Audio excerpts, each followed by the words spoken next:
Hi, my name is Sam and welcome to my YouTube channel. Before we get into today's video, I have an announcement to make. I've recently decided to start a Patreon account which is live as of now, and the first video is coming out tomorrow. Patreon is a platform for content creators, more or less like YouTube, but it's a subscription based platform, so you need to pay a monthly fee in order to access my content, and you can cancel anytime. Now, why am I even on Patreon? As you know, if you've watched this channel before, I started it just because I wanted to talk about random topics, because this is the kind of ASMR that relaxes me as a consumer, and I didn't really know what kind of direction it was going to take other than just that first concept. And we've talked about some questionable topics. We've talked about dark rooms, cruising, my gay cruises, and these are my most successful and best performing videos of my whole channel, which I really thank you for, because yes, they were really popular and I'm glad you enjoyed them. Also, based on the comments that I see, I have a feeling that a big chunk of my audience are gay people. I also have straight people and a lot of straight women comment as well, but I thought that since these videos seem to be quite appreciated on Patreon, I'm going to release 3 videos a month, on the 10th, on the 20th and on the 30th of every month. And I've decided to talk about something a little bit naughtier, so I will talk in an ASMR voice about my sexual experiences. It will be some sort of erotica basically, so it won't be as chatty as I always make my videos. It will be a little bit more contained, a little bit more sensual. I'll try not to move my hands too much like I always do in my normal videos. And yes, I thought that might be something that people enjoy. There will be nothing visual, it'll just be me and the camera, just like my normal videos. But I know that some people don't actively like visual sexual stimulation, they like audio stimulation, and I thought, why not, let's give it a go. So every month I'll do 2 of those videos, and then the 3rd video will be more of a chatty one about the gay world and things related to everything that goes on behind the scenes of the gay world. Again, it's a paid subscription, you don't have to be part of it. If you're not interested, it will not be on YouTube. The link to my Patreon account will be in my videos and in my homepage, but it will not be in your face. So if it's not something that you are interested in, it will not impact the content of my normal YouTube channel, and it will not impact the interaction that we have. And on that note, it's time to talk about the video of the day, and I will leave you to it. I'll see you on Patreon very soon. On this channel we have talked about very questionable things, but I think today's topic is the most controversial ever, because I will defend maths. Before we do that, it would be amazing if you could like this video, subscribe to my channel, and also leave a comment about maths in general, what I'm about to say, but even just a smiley face, because it helps the channel. And please don't unsubscribe after hearing me defend maths.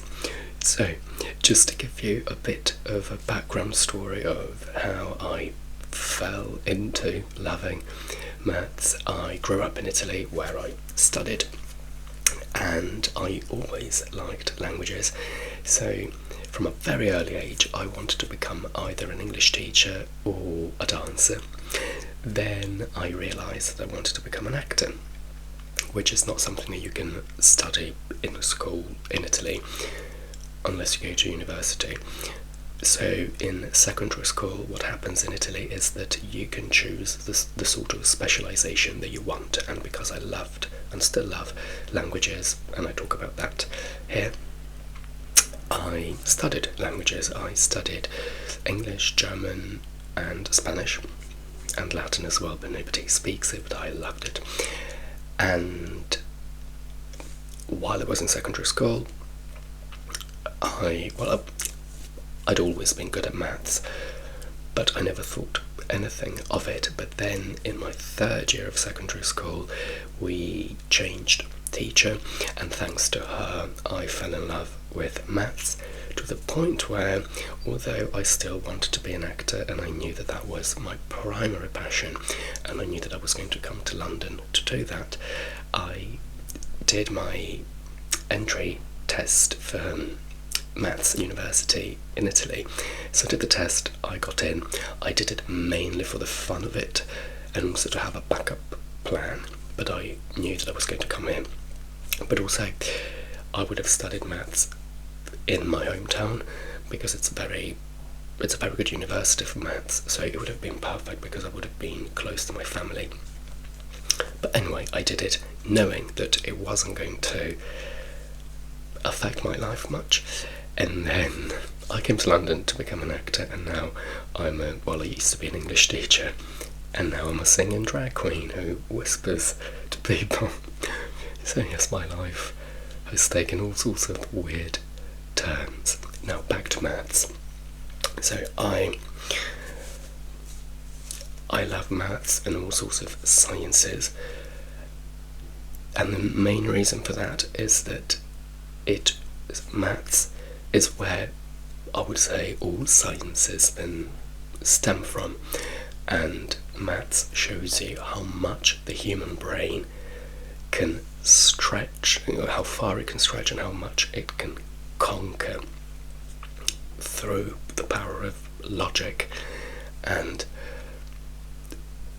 it fascinates me in ways that I can't even describe in any of the languages that I know, and I know a few, but there are no words to describe how that makes me feel. And the fact that I can be doing this, I can film, it's all, the logic comes from maths. Obviously, creating a phone that can have a camera and all that is then applied maths, so there is more than just numbers, but it all comes from the same logic that is embedded in maths. And how did I discover that? So I said that in my third year of secondary school, I changed maths teacher, and then she took us all until the end, so for the next 3 years. And I studied languages, meaning that I had very limited maths and sciences in general, which I now regret, obviously, because I then found out that I loved all those things. But she opened my eyes to what maths really is, and up until the point I'd never thought about it, and I think that is why most people hate maths. So up until I had her as my teacher, I thought that maths was just a series of rules that you had to, formulas that you had to learn by heart and apply when needed, and your job as a student was to understand which rules you needed to apply when, which implies some kind of logic, because obviously you need to know, you need to understand what the problem is and how you solve it. But it was quite passive until that point, mind you, again, because I was studying languages. Even the first 2 years of maths, I had more hours of maths actually in the first 2 years, but maybe we weren't taught the real meaning of maths because it wasn't going to be part of our lives. In fact, what really saddened me was that in my class we had it was 27 of us. Most of us were there not because they wanted to learn languages, but because they hated maths so much that they wanted the specialisation that had the least amount of maths, which was really sad because we studied languages but nobody actually liked them. So what this teacher showed me is the fact that maths is about logic. And what I loved about her was the fact that she didn't really know any formulas by heart. I think she only knew one or two, literally one or two. But if you gave her a problem, she would solve it with logic, and obviously with the general knowledge of maths that she had, because she was a maths teacher. But with general tools and logic, she would find the solution. And that blew me away. That's when I understood what maths is about. And what I then understood is that there is a logic, there is a reason behind all these rules and all these formulas that, again, we are sort of forced to learn by heart, at least in the specialisation that I did. If you study, another specialisation that you have in Italy is sciences, and maybe if you do that, where obviously everything is about all sorts of sciences, maybe they do teach you the primal logic behind these formulas. I don't know, but the way I learned maths, we didn't learn those things. And even with her, don't get me wrong, unfortunately we only had 2 hours of maths a week, and because maths was not our main focus, I don't think she had the time to, well, yes, she never really had the time to teach us the deep logic behind formulas, but at least her approach as a mathematician to maths showed me the way and made me fall in love with maths. Yes, she showed me that there is a reason why we do the things that we do, there is a reason why we have the formulas that we have, and she really opened my eyes to the magic and to the genius behind maths. Also, what I know about maths is very limited because I only had 2 hours of maths, and also because my classmates were so bad that in our 5th year, so when we were ready to leave basically, my teacher still had to talk about taking a pizza and dividing it into slices in order for people to understand the topic. So this was the level of maths that we had in our class, and I felt so sorry for her as a teacher myself, and I was furious because we couldn't really progress. So my knowledge of maths is very limited, it's very basic, but I was brilliant at those things, and I loved them. And one thing that you will find absurd, but I'm just mesmerised by it just by talking about it, and it's very silly. So during tests, she allowed us to have our books and our notes, so we could consult our books and our notes. Usually when you do any kind of test, they remove everything, so you can't cheat, you can't copy from someone else, you can't read your own notes, obviously. But no, with her it was the opposite. We had the formulas, so we didn't even have to learn them by heart. We had the formulas, we had the exercises that we'd done with her. Everything that we did with her as a teacher, we could consult and read during the test. Obviously, the first time that she said that, I mean, I couldn't understand what she was talking about. I feel that was sacrilege to allow students to have their notes. I mean, what's the point? But then I realised the genius behind that, and that in itself is why maths is so amazing. She said that as a teacher, she didn't really care if we remembered formulas by heart, because that is not what maths is about. Maths is about understanding the world from a scientific point of view and solving problems that the world presents you with. So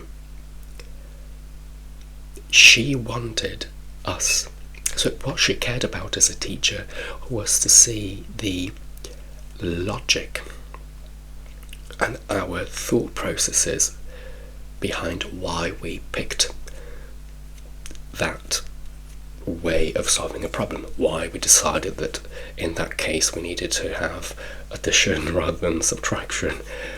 She wanted to see that formulas for her were just means to an end, which was to then, to get to the solution. But she didn't care about us remembering formulas because that didn't mean anything. That is just a memory exercise that doesn't make you smart.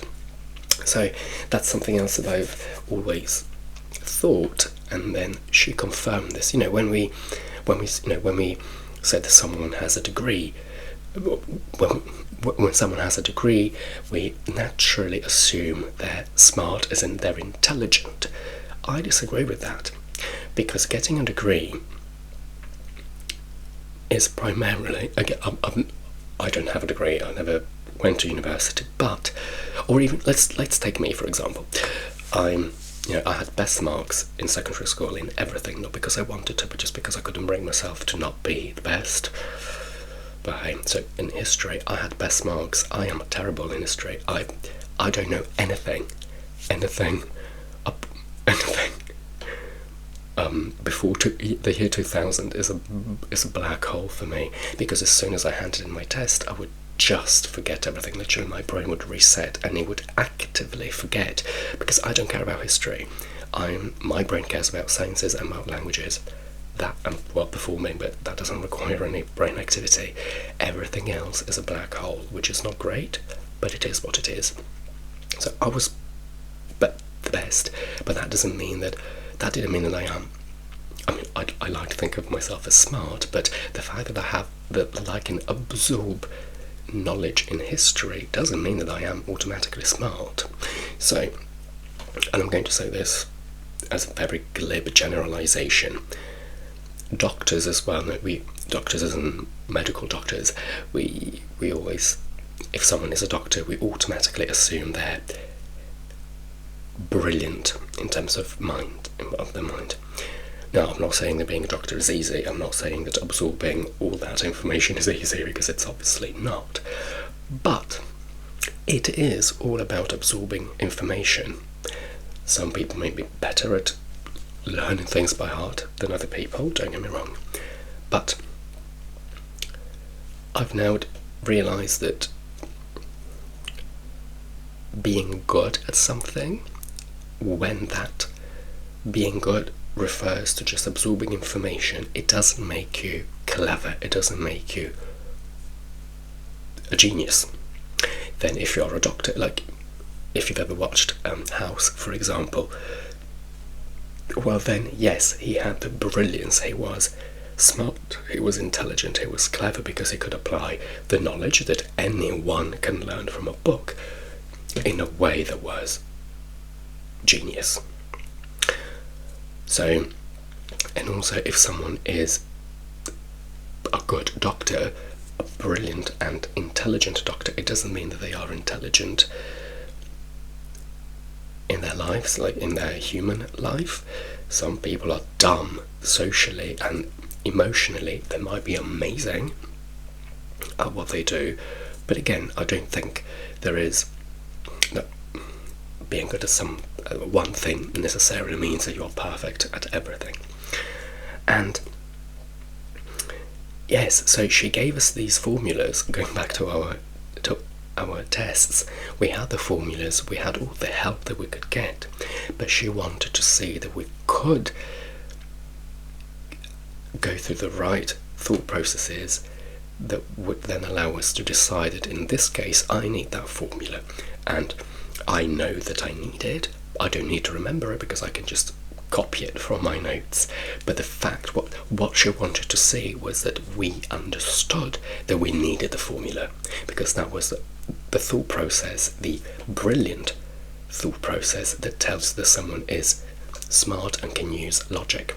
Now, formulas with all those letters and all those numbers, who cares if you don't remember them? Obviously it's easier for you if you remember them, but they shouldn't have an impact on, like, not being able to remember a specific formula for whatever reason shouldn't have any impact or bearing on how good you are at solving a problem, a mathematical problem. And when I realised that, I was blown away. I can't explain it. It's so clever, and you wouldn't believe this.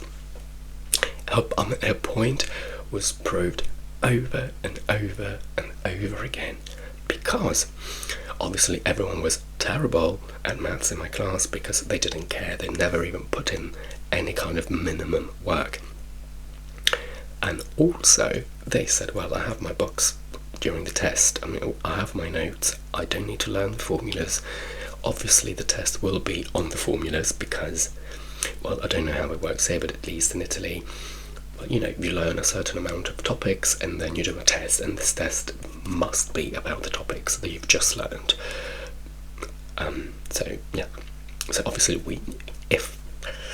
when we started drawing functions, mathematical functions, and we had a test, so we knew that the test would be on mathematical functions, so we had the notes that we needed to solve that kind of problem. But people would still fail terribly, not just by a little bit, but miserably, because that again showed you then that maths is not just about remembering formulas, because these people, just like me, we all had our formulas written down that we could simply just copy them from our notes, but they didn't know when to apply them because they never did any kind of homework, they never paid attention in class, so they didn't even know what the formula was about, they didn't even know the meaning behind the formula, they didn't even know what the formula helped you solve and find out, so they didn't know when to apply it, where to apply it, the cases where this formula could not be applied at all.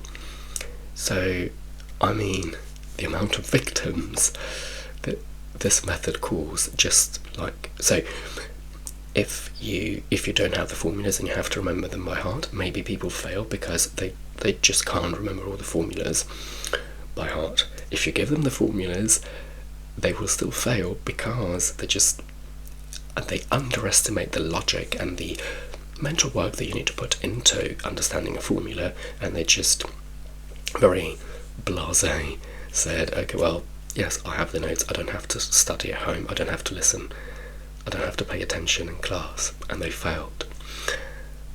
And as a teacher now, I love that.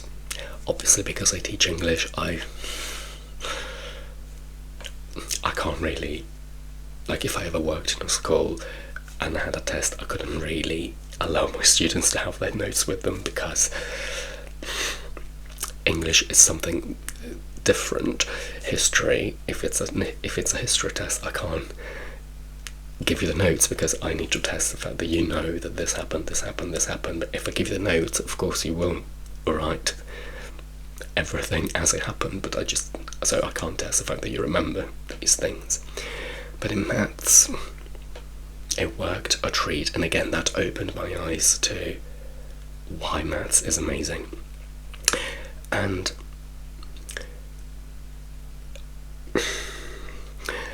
this is something that I never had the time or the chance to explore even in school.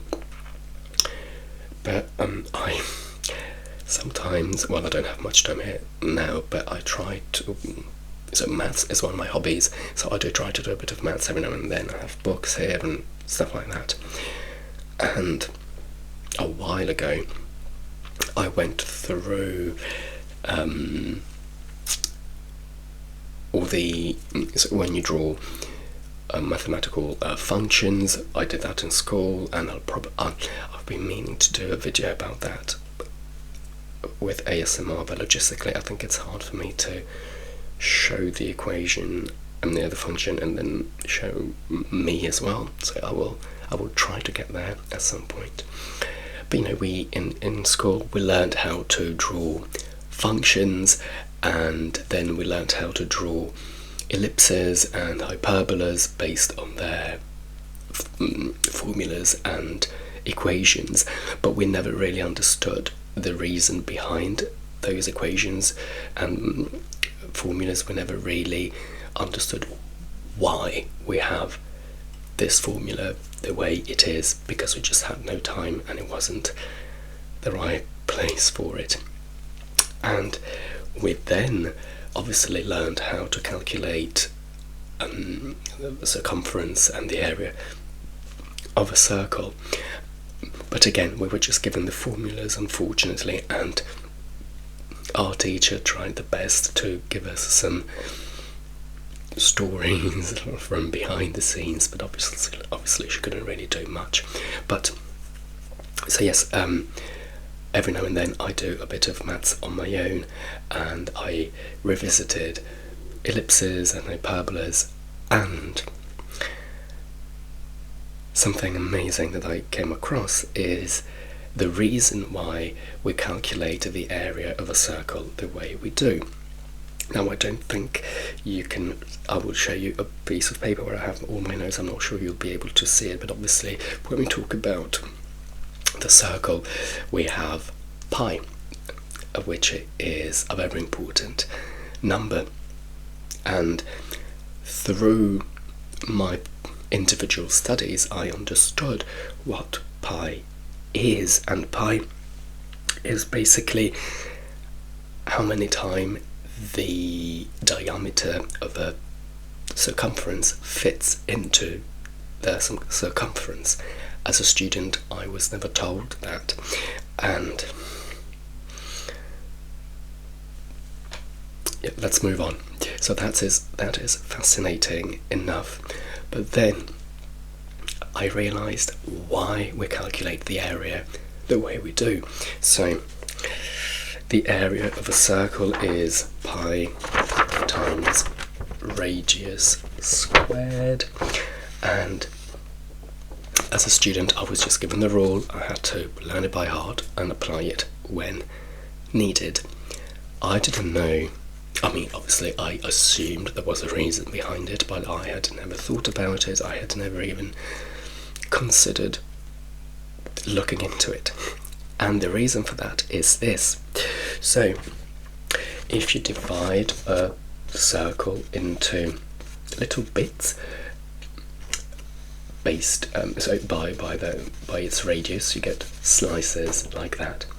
Then if you take these slices and you place them like that, so one slice is this way, the other one is upside down, and then you repeat it and you repeat it and you repeat it, you basically get what looks like a rectangle.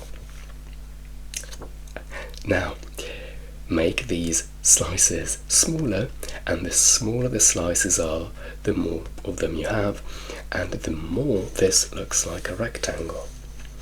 Now, the way you calculate the area of a rectangle, now I think I used Italian letters here, but it would be length times width. And this is basically, so let's imagine that the slices here are infinitesimally small. This would really look like a rectangle. So the way you calculate this area is by doing length times width. Now this would be the length of the circumference of this would be half the circumference, and the width would be the radius. So you multiply the length by width, and because the half the circumference is equals this, then you get that the area of a circle is calculated by multiplying pi by radius squared. Now,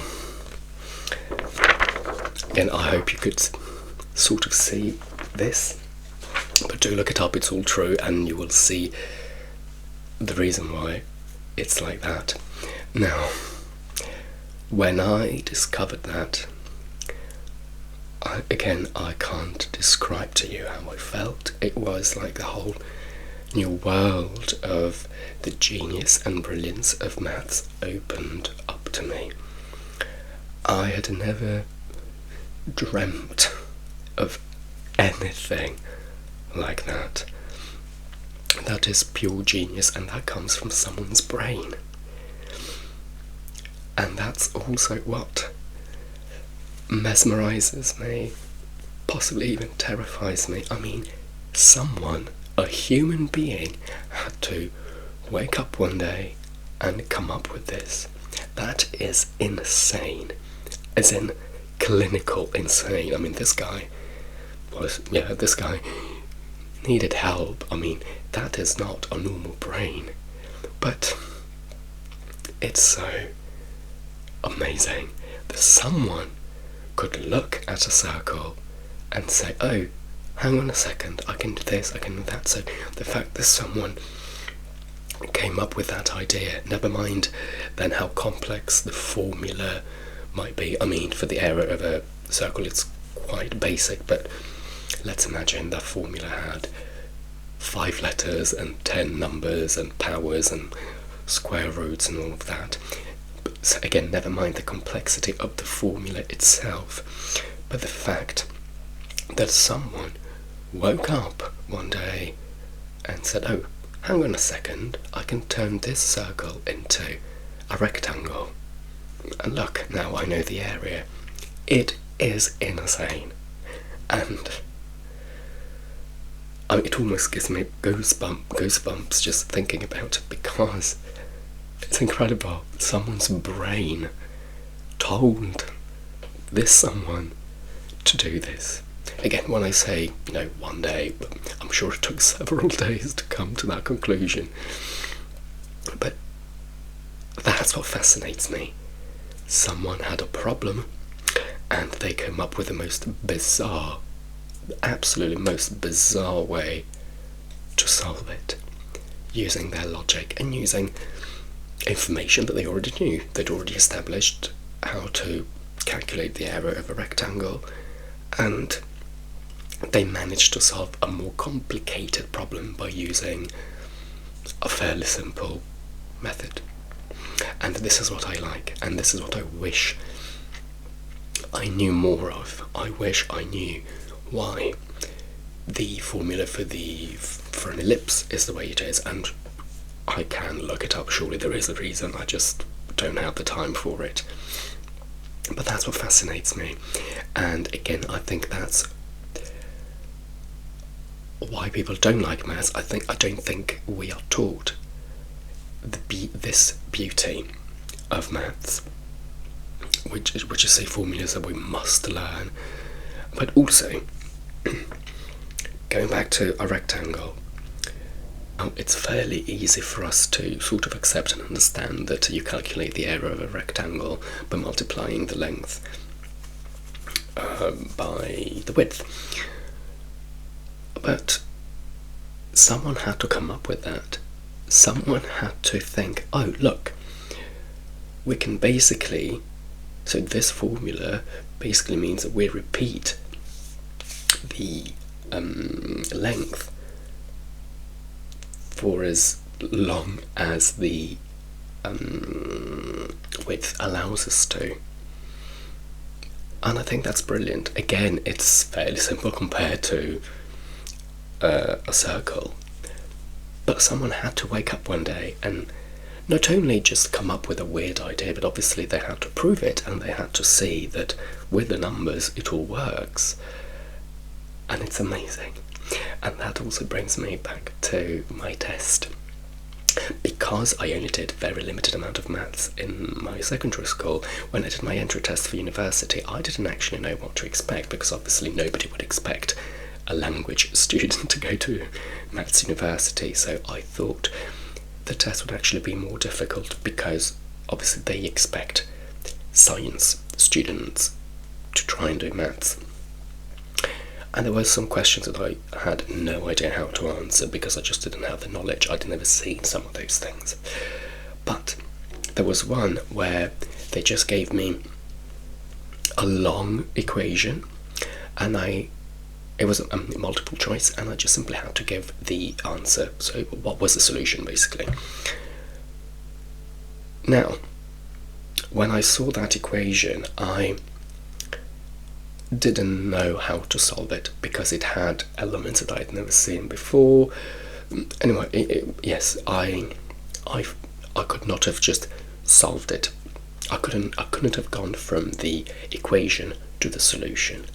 But no, I'm not saying this to brag about my brilliance. It's just I love how you can play with maths. So when I saw the equation, I was like, okay, I can't answer this question. That's a point that I will lose. But then I thought, look, I have 4 solutions, only one is correct. So if I give you x minus 5 and I tell you that that is 3, that means that x equals 8. And you can verify that by simply substituting 8 for the x. So if you put 8 minus 5, you get 3. So that's how you can verify that the solution is correct. So I thought, why don't I just take each one of these solutions and put them into the equation and see if it matches? And I did, and I don't know. Well, I only got so the result was only how much I'd scored. They didn't correct my test. But then when I found that one of those 4 solutions made the equation work, I thought, well, I have no idea what that equation stands for, but I found a solution just by verifying it.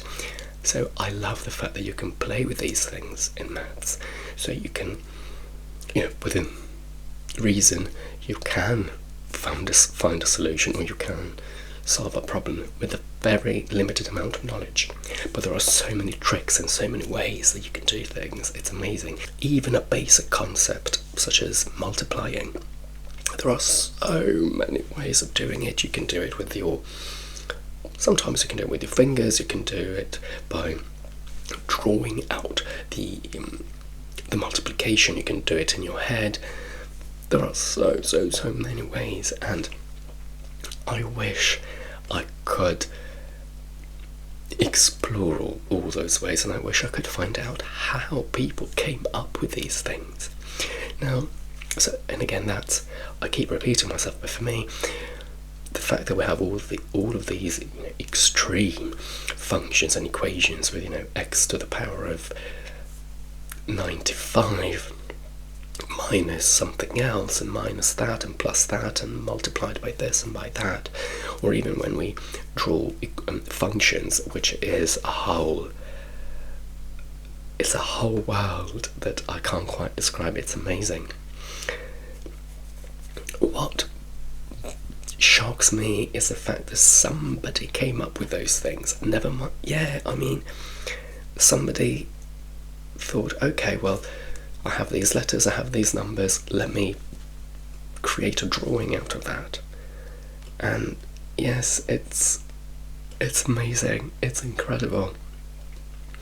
So yes, I wish I could have studied, and I could study now, the logic behind all of this and how these people came up with these ideas.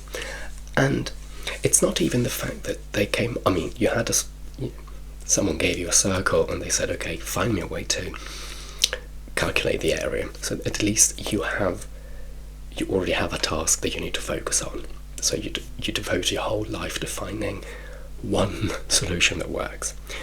But the fact, what also surprises me, not just in maths but in all sorts of sciences, is the fact that some people then come up with new things. So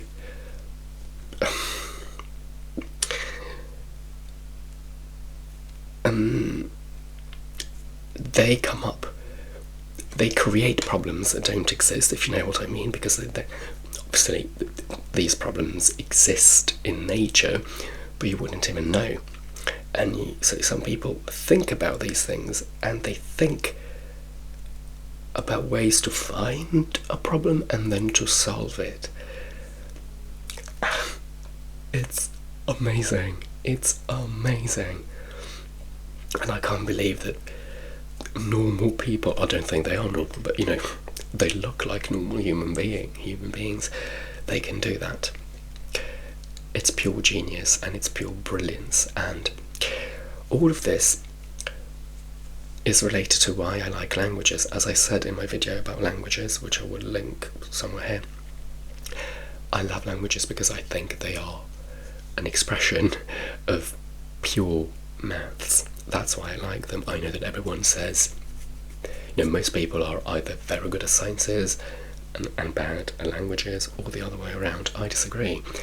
I am extremely good at both because they are extremely connected, and languages are maths.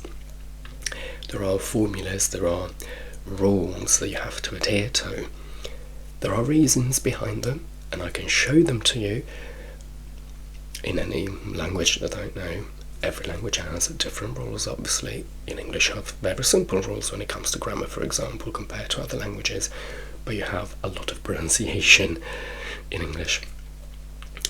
And a funny thing that I didn't mention in my video on languages is that it turns out, I've read somewhere, and it actually makes sense, that the harder the grammar of a language is, the easier the pronunciation of the language will be. For example, Latin languages like Italian, Spanish, French, they have a lot of grammar, but the pronunciation is fairly linear, it's fairly easy. Especially out of those three, Italian is the language that has the most accurate correspondence between spelling and sounds. Languages that have very little grammar, like English, make up for it by having very difficult pronunciation. Just food for thought. So yes, if you approach a language mathematically and you try to find the patterns that rule them, then the language is very easy to learn. It's very easy to manipulate, and that's what I like about maths and sciences. We use them to understand the world and also to manipulate it. In the sense, now we have AI and all of that. AI was never. It's one thing if you, as a scientist, you try to study what light is. Well, light is given to you by nature, by God, if you believe in that, and you simply study a phenomenon that is already there. But when you understand science so deeply, you can actually manipulate it to create something that was never there in the first place, like a robot. Even plain electricity. Now, I'm not an expert, but I would almost consider it something that was never there to begin with, because God didn't create this world with phones or with TVs or with lampposts on the street. Yes, we used the fact that electricity even exists means that the world made it so that by combining certain elements you can get electricity, but it was never there to begin with. And I don't know the ins and outs of how someone even came up with that idea. Maybe they saw something in nature that triggered something, so I might be slightly wrong in what I'm saying, but I hope I'm getting my point across. AI is perfect. God did not create the world with computers in it. We built the computer and we gave it all the functions that it can carry out. It's amazing. It's amazing. So, I hope I've explained myself well enough. If you still don't like maths, it's fine. If you don't like it, you don't like it. The way I don't like history, you can tell me, you can give me, you can promise me anything you want in this world. I will just never like history. So I understand that there is nothing I can do to make you like it, but I hope I've given you a different insight into how you can read and interpret the power of maths, and again the fact that we can conquer the world with it. I mean, quite literally. I mean, we go to Mars now on our little trips to Mars and on the moon. I mean, we quite literally conquer worlds, and it's mind-blowing, absolutely mind-blowing. On that note, I will let you go, and let me know your relationship with maths and all sorts of sciences, and I will see you soon.